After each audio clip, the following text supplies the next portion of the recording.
First at 5, even as Minnesota Governor Tim Walz is still working to call a special session focused on gun reform in the wake of the Catholic school tragedy at Annunciation. Today, lawmakers are still coming together to hear directly from the victims recently impacted by gun violence across the state.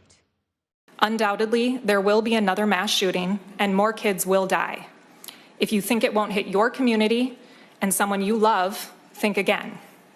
It is up to our lawmakers to decide what type of weapon the next mass shooter is armed with.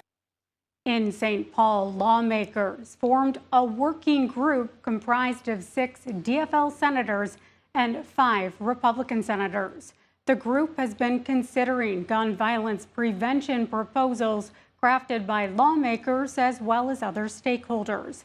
From banning assault-style weapons to safe storage and violence prevention research funding, lawmakers are weighing potential bills to put in a bipartisan package.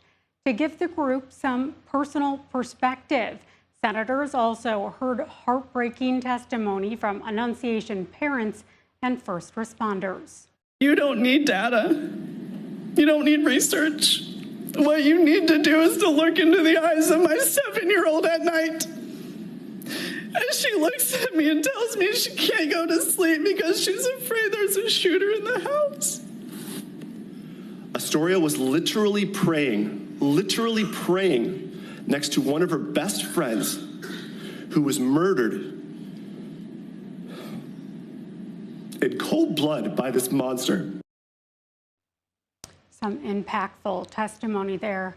Meeting notes tell us that work accomplished here will either be done for a potential special session, which the governor has yet to call, or be used when the 2026 legislative session convenes.